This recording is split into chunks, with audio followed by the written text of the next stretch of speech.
안녕하세요.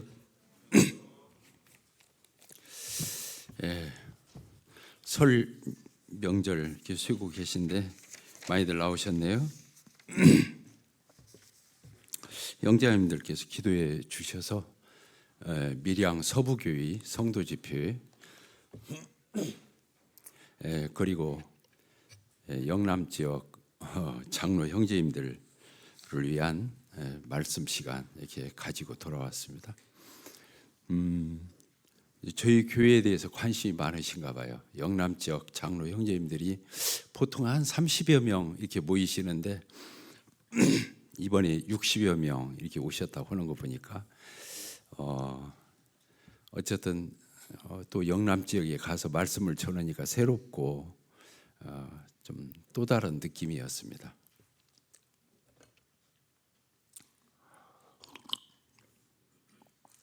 우리 요한복음 8장을 이렇게 보도록 하겠습니다.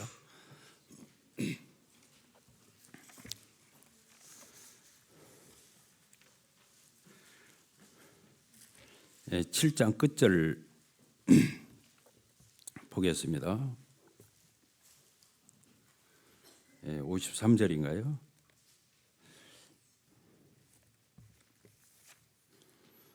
다 각각 집으로 돌아가고 8장 1절입니다.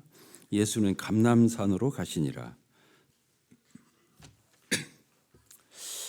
아침에 다시 성전으로 들어오시니 백성이 다 나오는지라 앉으사 그들을 가르치시더니 서기관들과 바리새인들이 음행 중에 잡힌 여자를 끌고 와서 가운데 세우고 예수께 말하되 선생이여 이 여자가 간음하다가 현장에서 잡혔나이다.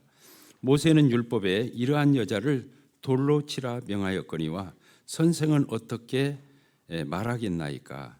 그들이 이렇게 말하면 고발할 조건을 얻고자 하여 예수를 시험함이러라. 예수께서 몸을 굽히사 손가락으로 땅에 쓰시니 그들이 묻기를 마지 아니하는지라. 이에 일어나 이르시되 너희 중에 죄 없는 자가 먼저 돌로 치라 하시고 다시 몸을 굽혀 손가락으로 땅에 쓰시니 그들이 그 말씀을 듣고 이 말씀을 듣고 양심의 가책을 느껴 어른으로 시작하여 젊은이까지 하나씩 나가고 오직 예수와 그 가운데 섰는 여자만 남았더라. 예수께서 일어나사 여자 위에 아무도 없는 것을 보시고 이르시되 여자여 너를 고발하던 그들이 어디 있느냐? 너를 정죄한 자가 없느냐? 대답하되 주여 없나이다.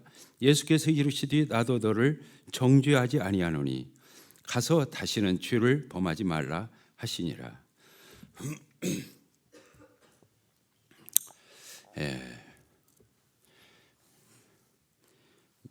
문득 이제 설 명절을 당하면 이런저런 말씀을 생각하고 묵상하게 되는데 그냥 번쩍 제 뇌리에 성경 몇 구절이 이렇게 떠올랐어요. 그 중에 이제 이 구절이 되겠습니다. 한 4구절 정도가 떠올랐는데 짧게 보도록 하겠습니다. 우리가 너무나 잘 아는 구절이죠. 현장에서 간음하다가 제대로 옷도 이런 몸 매무새도 이렇게 갖추지 못한 그 여자를 질질 끌고 와서 예수님 앞에 세우고 돌로 쳐 죽이자고. 그 얼마나 창피하겠어요. 간음하다가 현장에서 잡혀서 뭐 수습을 기회도 안 주고 그냥 끌고 와서 예수님 앞에 세우고 얼마나 부끄러울 건데, 창피할 건데, 수치스러울 건데 거기다 대고 또 돌로 쳐 죽이자고 하니 수치심, 두려움, 얼마나 이게 이 여인에게 여자라는 게 그렇잖아요. 잘하든 못하든 그런 상황에서 이 여자가 처한 이런 것들을 이렇게 보게 되고 그런데 이제 기세등등하게 돌로 들어서 치자고 모세 율법에 그렇게 써 있다고 이렇게 돼 있죠. 이 오늘 살펴볼 구절은 저 자신을 많이 봤어요. 저 자신이나 또 우리 교회 멀리 갈 거 없이 우리들 이렇게 보면서 우리는 우리도 모르는 사이에 얼마나 모범생 코드에 빠졌는지 정말로 창피한 일이죠. 그것 자체가 얼마나 창피한 거예요. 우리가 모범생 어떤 그런 류의 자가당착이라고 그러죠. 거기에 빠져 있는 저 자신을 보게 되고 우리 교육 공동체도 얼마든지 그럴 수 있겠다 이런 생각을 하게 되었습니다. 여기 현장에서 가늠하다 잡힌 여자를 끌고 온 이 사람들이 누굽니까? 모세를 언급하고 이렇게 저렇게 하는 거 보면 바리새인들 아니겠나 그런 생각이 들어요. 3절에 써 있죠. 서기관들과 바리새인들이 이렇게 되어 있습니다. 서기관들은 성경을 엄청 연구하는 사람들이죠. 바리새인들은 그 서기관이 연구해낸 그 말씀을 살아내는 사람이에요. 행동으로, 삶으로. 그게 대단한 사람들이에요. 당대에 하나님 말씀 토시 하나 안 빼고 그렇게 연구하는 사람이나 또 작은 부분 하나하나까지도 간과하지 않고 그대로 살아내려고 하는 이 서기관과 바리새인들이 현장에서 가늠하다 잡힌 그 여자를 끌고 예수님 앞에 왔어요. 예수님 여기서 보니까 땅에다 뭐를 썼죠. 그러니까 그 기세 등등하던 사람들이 의기소침했는지 아니면 뭐라고 해야 돼요. 자기들이 무침했던 것 같아요. 그러니까 아무 말도 못하고 못묻대는데 죄 없는 자가 너희들 중에 죄 없는 자가 먼저 돌로 쳐라 이런 말씀이 나오죠. 그러니까 아무도 못 치고 나이 든 사람부터 시작해서 이 어린아이까지 다 사라지고 예수님하고 이 여자만 남은 걸 이렇게 보게 돼요. 그러니까 예수님께서 이 여자에게 사람들이 있느냐? 없습니다. 예수님하고 자기만 남았잖아요. 예수님이 거기서 나도 너를 정죄하지 않겠다 그렇게 말하면서 가서 다시는 죄 짓지 마 이렇게 말씀하셨죠. 예수님은 이 죄만 용서한 분으로만 묘사되는 게 아니고 이 여자에게 이 용서와 더불어서 죄를 짓지 말라고 이렇게 당부하는 그 예수님의 이 모습을 보게 되죠. 그래서 예수님은 은혜와 진리가 충만하다고 그랬잖아요. 은혜와 진리가 충만하다. 은혜는 용서죠. 그냥 베풀어지는 호의, 용서예요. 이 여자한테 그런 호의가 베풀어졌잖아요. 그리고는 진리, 죄 짓지 마라 하고 얘기하잖아요. 당부해요. 주의를 주지요. 상기시켜 줘요. 예수님은 역시 은혜와 진리가 충만한 분이에요. 여기 이렇게 보게 되니까 이 서기관과 바리새인들이 얼마나 기세등등해요. 기세등등해요. 자기들은 모세의 법을 연구하고 모세의 법을 지켜내는 사람들이라고 생각하기 때문에 그렇게 처신을 했던 것 같아요. 좀 이따가 예수님이 땅에다가 그들의 죄목을 썼을 거다. 그들만이 알고 있는 예수님과 그들만이 알고 있는 죄목을 예수님이 땅에다가 이렇게 쓰니까 어른부터 시작해서 어린아이가 이렇게 뒷전으로 물러가고 예수님과 그 여자만 남은 이런 걸 이렇게 보게 되는데 자기들이 죄가 없는 게 아니었잖아요. 그렇죠? 죄가 없는 게 아니었잖아요. 예수님이 땅에다가 성경학자들이 그들의 숨겨진 죄목을 하나하나 썼을 거다. 그러니까 그걸 보는 사람마다 찔리니까 도망간 거잖아요. 물러간 거예요.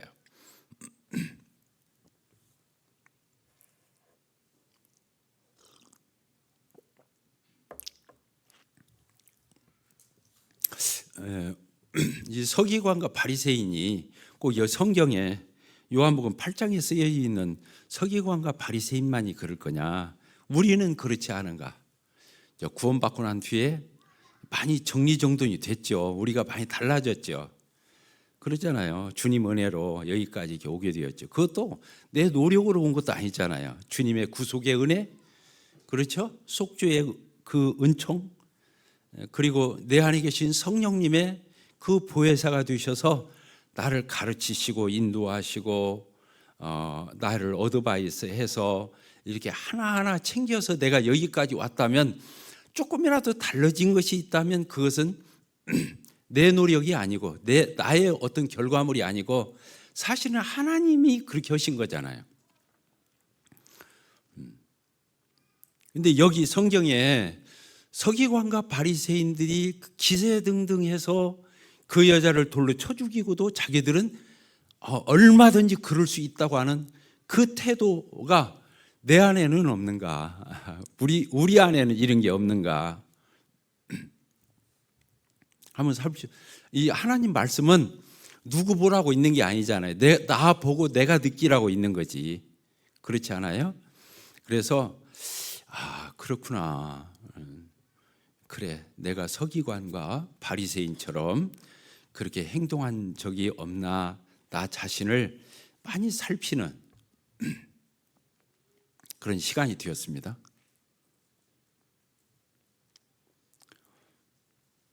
우리는 어느새 나도 모르는 사이에 이 모범생 코드에 빠져 있어요. 모범생. 내가 그래도 모범인데, 아까 조금 전에 말씀을 드린 대로 그게 나의 결과가 아니라고 했잖아요.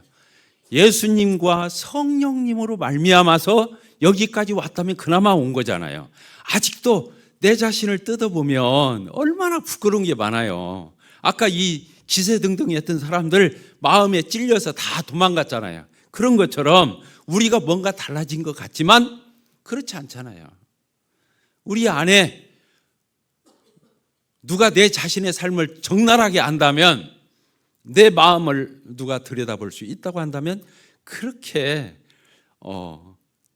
우리가 얼마나 부끄러운 것들이 많이 있어요. 그런데도 불구하고 우리가 내 주위에 있는 사람들을 대할 때, 우리 교회 공동체 안에 있는 사람들을 대할 때 나는 조금 모범되다고, 그 사람보다 조금 괜찮다고, 정말로 창피하기 그지없는 거잖아요. 알고 보면 부끄러운 거잖아요.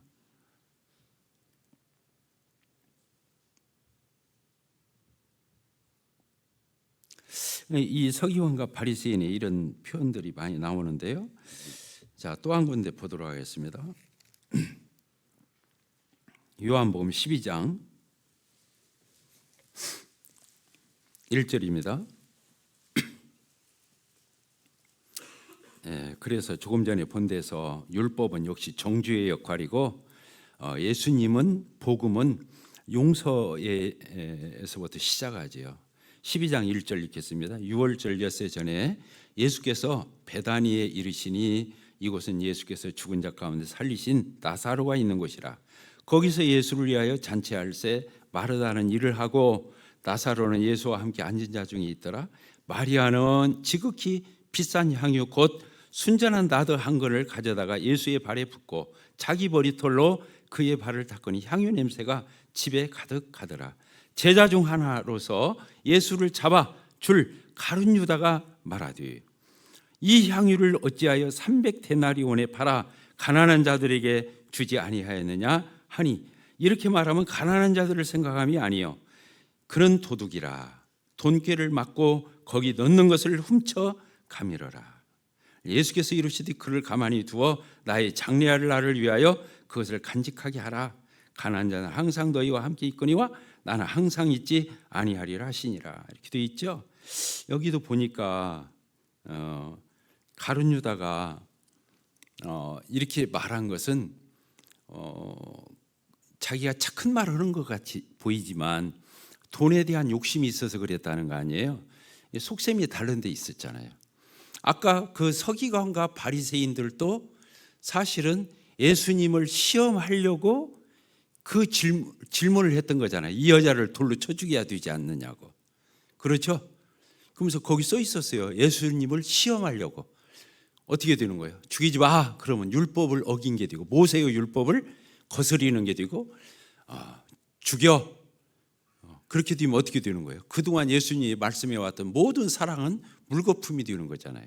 그러니까 교묘하게 예수님을 떠보기 위해서 시험하기 위해서 그 불순한 의도로 던졌던 시험의 질문인 것처럼 여기서도 가룟 유다가 이렇게 그거 팔아서 300데나리온에 팔아서 가난한 자들을 도우면 좋겠다, 이런 게 선한 의도가 아니었다는 거예요. 돈 욕심이 있어서 그랬다는 거잖아요. 300데나리 우리 알죠? 한 데나리온이 장정의 하루 품삯이라고 그래요. 이거 지금으로 말하면 일당 10만 원이라고 한다면 3천만 원에 해당하는 거죠. 연봉. 한 사람의 연봉이죠. 쉬는 날 빼고 지금은 300데나리온 안 되겠어요. 여기에서도 우리는 이렇게 보게 됩니다. 가룟 유다가 이 마리아를 혼내잖아요. 아까 서기관과 바리새인들이 저희들도 죄인이면서 여자를 돌로 칠 기세를 가지고 당당했던 것처럼 이 가룟 유다가 이 여자를 혼내고 있잖아요. 혼내고 있잖아요. 모범생이잖아요. 모범생. 아까 서기관과 바리새인도 모범생이잖아요. 얼마나 모범생들이에요. 그 폼 보세요. 성경에 있는 장면이 눈에 선하잖아요. 여기서도 마찬가지예요. 가룟 유다가 좀 있으면 예수님 팔 건데 이 여자를 혼내고 있잖아요. 예수님 혼내지 말라고. 이가 내 장사를 위해서, 내 장례를 위해서 지금 기름을 붓고 있다고. 예수님이 성령을 받아서 기름 부음 받은 자, 그래서 예수 그리스도 할 적에 그리스도가 기름 부음을 받은 자 그 뜻이잖아요. 예수님 침례 받을 적에 성령 받으셨죠. 그게 기름 부음 받은 거. 그런데 사실로는 이 여자가 기름을 부어서 그리스도가 됐다고 해도 과언이 아니잖아요. 예수님이 두고두고 오는 세대에 이 여자가 행한 일을 기억될 거야, 이렇게 말씀을 했거든요.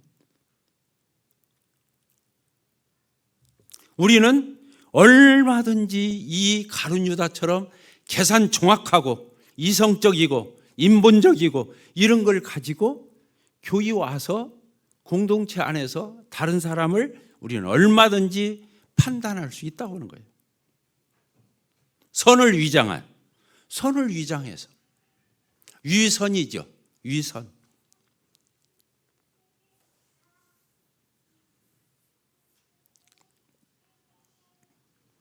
이 가룟 유다의 눈에는 예수님이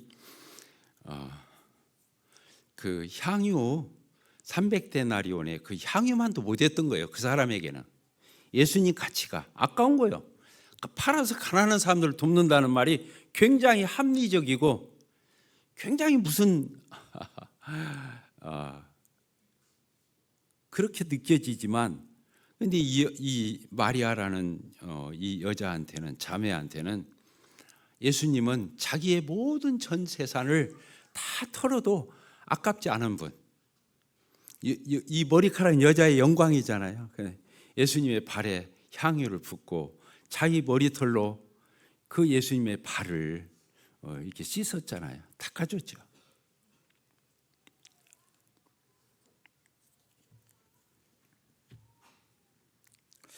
누가복음 15장을 보도록 하겠습니다. 누가복음 15장.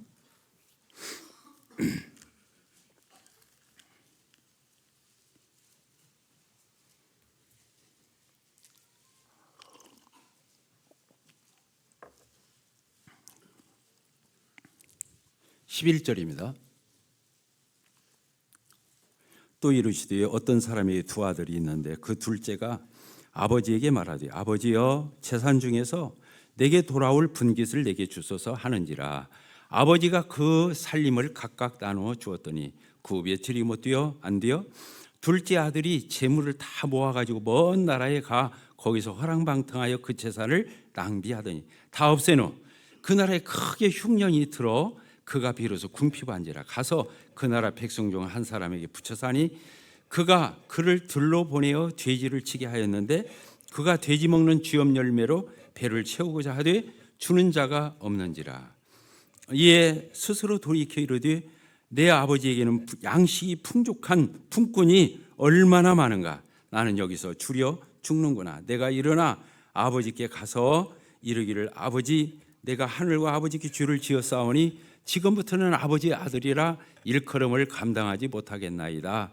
나를 품꾼이 하나로 보소서 하리라 하고 이에 일어나서 아버지께로 돌아가니라. 아직도 거리가 먼데 아버지가 그를 보고 측은히 여겨 달려가 목을 안고 입을 맞추니 아들이 이르되 아버지 내가 하늘과 아버지께 죄를 지었사오니 지금부터는 아버지의 아들이라 일컬음을 감당하지 못하겠나이다 하나 아버지는 종들에게 이르되 제일 좋은 옷을 내어다가 입히고 손에 가락지를 끼우고 발에 신을 신기라. 그리고 살찐 송아지를 끌어다가 잡으라. 우리가 먹고 즐기자. 이 내 아들은 죽었다가 다시 살아났으며 내가 잃었다가 다시 얻었노라 하니 그들이 즐거워하더라. 맏아들은 밭에 있다가 돌아와 집에 가까이 왔을 때에 풍악과 춤추는 소리를 듣고 한 종을 불러 이 무슨 일인가 물은데 대답하되 당신의 동생이 돌아왔음에 당신의 아버지가 건강한 그를 다시 맞아들이게 됨으로 인하여 살찐 송아지를 잡았나이다 하니 28절입니다. 그가 노하여 들어가고자 하지 아니하거늘 아버지가 나와서 권한대 아버지께 대답하여 이르되 내가 여러 해 아버지를 섬겨 명을 어김이 없거늘 내게는 염소 새끼라도 주어 나와 내 벗으로 즐기게 하신 일이 없더니 아버지의 삶을 창녀들과 함께 삼켜버린 이 아들이 돌아오매 이를 위하여 살찐 송아지를 잡으셨나이다. 31절입니다. 아버지가 이르되 너는 항상 나와 함께 있으니 내 것이 다 내 것이로되 이 내 동생은 죽었다가 살아났으며 내가 잃었다 얻었기로 우리가 즐거워하고 기뻐하는 것이 마땅하다 하니라.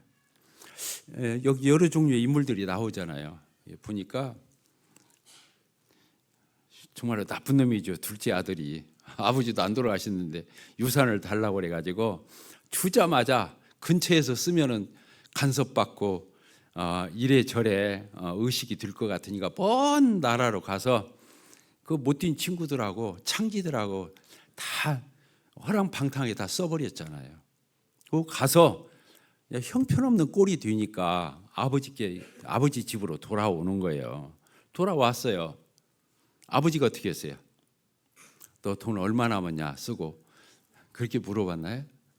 너 뭐 돈이라고 그 돈 다 날렸냐? 아버지가 그렇게 안 했어요. 아버지는 그랬죠. 그 좋은 옷을 내다 입히고 그렇죠. 손에 가락지를 끼우고 발에 신을 신기고 송아지 이렇게 해서 또 잡아서 잔치를 벌이고 이렇게 하잖아요.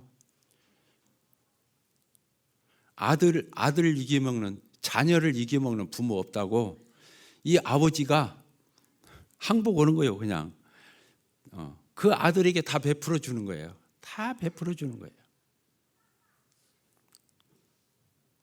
이제 큰아들이 나타났어요. 집이 시끌벅적해요. 왜 그러냐고 물어보니까 당신 당신 동생이라고 했나? 아버지의 아들이 이렇게 건강한 몸으로 돌아가 아버지가 너무 기뻐가지고 이렇게 자녀를 환대하고 지금 잔치를 벌이고 있다고. 그러니까 이 아버지가 인기척이 있으니까 빨리 나와서 이 큰아들을 들어가자고 우리 같이 들어가서 잔치하자. 그런데 이 큰아들이 어떻게 했어요? 아버지 정말 그럴만 하시겠네요. 그 아들이 돌아왔으니 동생이 돌아왔으니 아버지 얼마나 기쁘셔요. 저도 기뻐요. 이렇게 한 게 아니라 뭐라고 그랬어요? 갖은 욕설은 다 했어요. 근데 아버지가 지금 제정신입니까? 이 말까지 하는 거예요.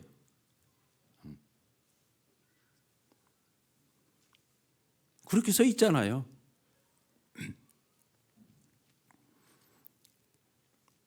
우리는 얼마나 하나님 앞에서 똑바로 살고 있나요?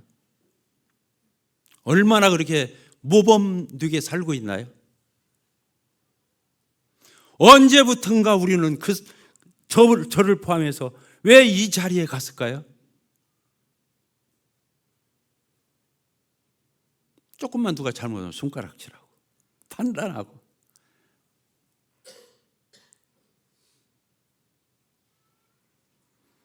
우리가 주일학교 아이들, 중고등학생, 학생들 아이들, 청년들 우리 섬기자 보잖아요.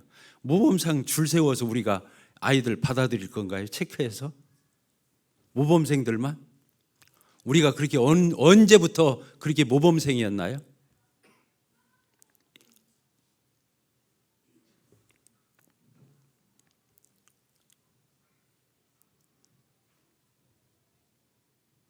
그런 게 아니잖아요. 그러죠? 그렇습니다. 우리가 어느새 똑똑해졌어요. 어느새 품행이 방정하다고 자기 스스로를 속이고 있는 거예요. 우리 가운데 그럴 수 있는 사람 누가 있어요?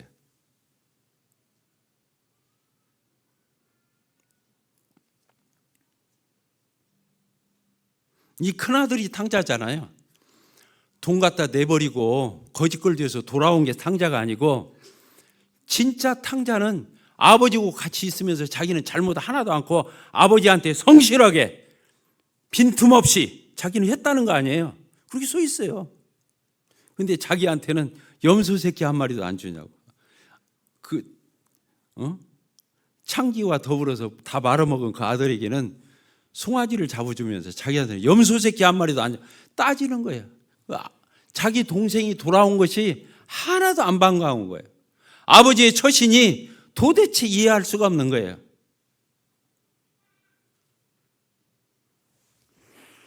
저는 이 자리에서 제가 설교를 어떻게 소리 목청을 높여서 하는 것은 형제자매들 혼내려고 그런 게 아니에요. 우리 스스로 다 같이 혼나야 돼요. 하나님 말씀에 거울에 비춰보면서 내 자신을 비춰봐야 하는 거예요.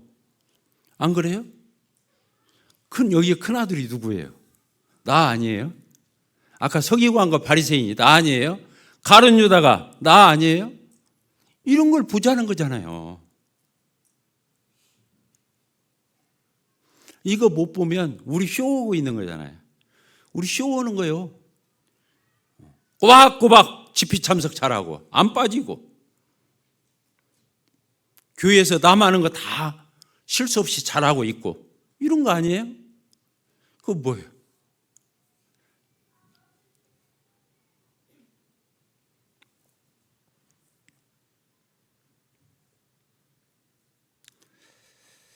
그래요. 우리가 참 그래서 형제 사랑하기를 계속하고 손님 접대하기를 잊지 말고 형제를 정말로 사랑을 하고 형제를 사랑함으로 네가 거듭난 걸 알 수 있겠다. 제자인 걸 알리라. 이렇게 표현하고 있는데 형제 사랑하기는 쉽지 않아요. 이게 아비의 마음을 갖지 아니하면 형제 사랑은 할 수가 없어요.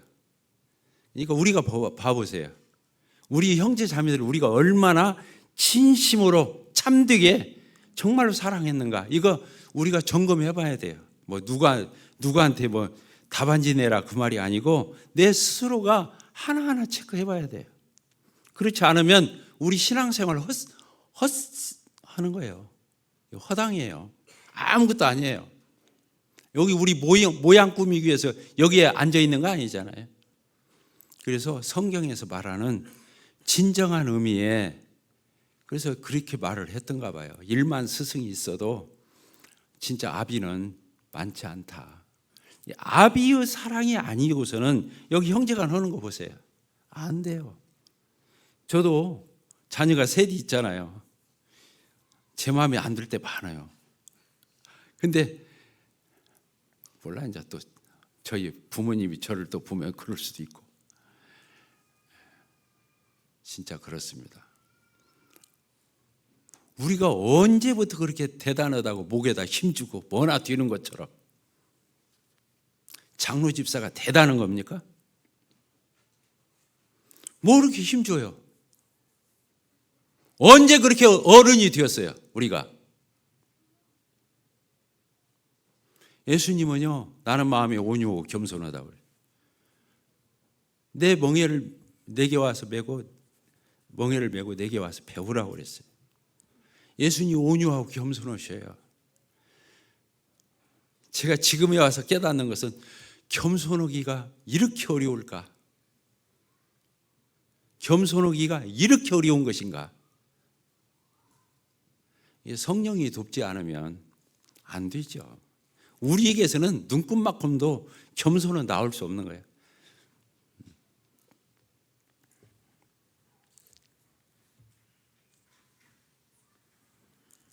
마태복음 12장을 보도록 하겠습니다. 마태복음 12장 읽고 마치도록 하겠습니다. 마태복음 12장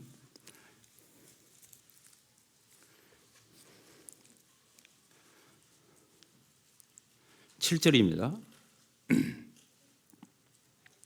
나는 자비를 원하고 제사를 원하지 아니하노라 하신 뜻을 너희가 알았더라면 무죄한 자를 정죄하지 아니하리라. 인자는 안식일의 주인이라.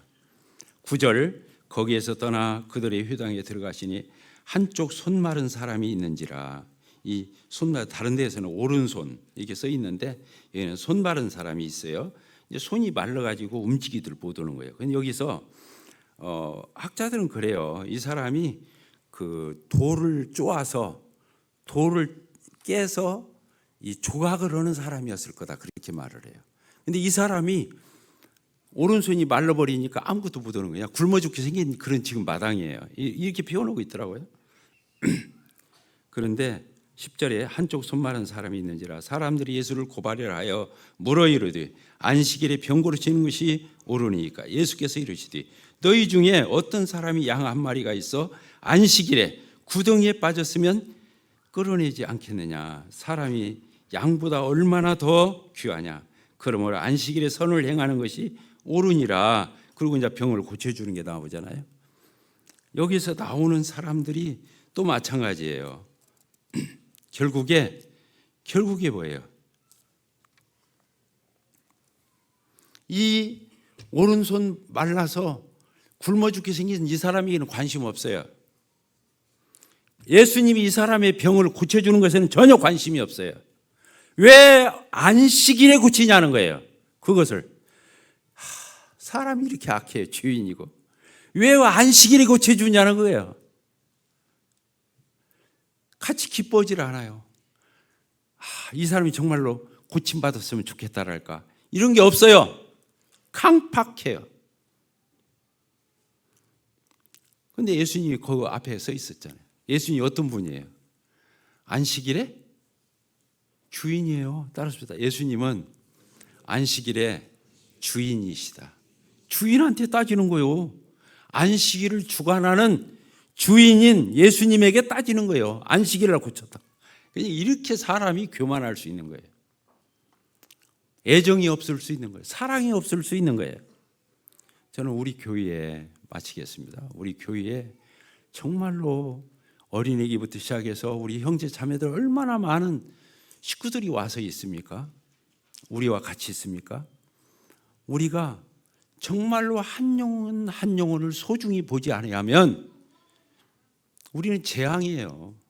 우리가 주님 일을 하면 얼마나 하겠어요? 우리가 주님 앞에 갇혔으면 얼마나 갇혔겠어요? 그건 안 돼요. 큰일 나는 거예요. 사랑이 없으면 아무것도 아닌 거예요. 천사의 말을 해도 자기 몸을 불사르게 되어준다 할지라도 사랑이 없으면 아무것도 아닌 거예요. 제가 오늘 목소리를 좀 높여서, 목소리도 좋지 않은데 높여서 미안한데 저한테 높이는 거예요. 형제자매들한테 그런 게 아니고.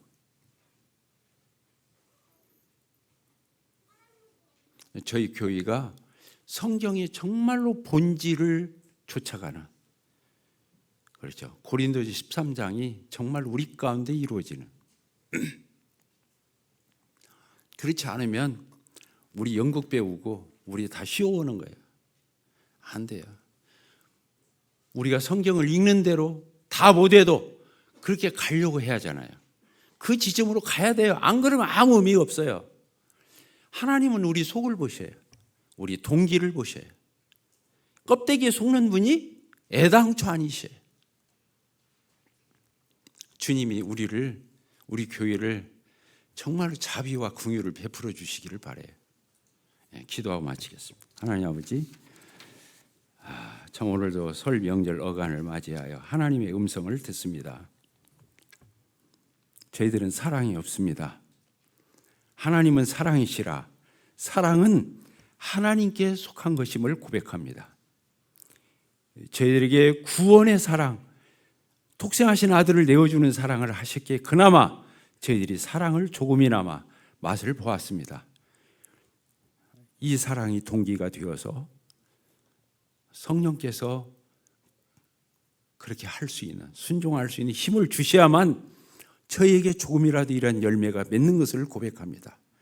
하나님 저희에게 자비와 궁의를 베풀어 주셔서 그런 아름다운 공동체인 온골 성천교회로 하나님 축복해 주시고 하나님 영광을 받으시옵소서. 예수 그리스도의 이름으로 기도합나이다. 아멘.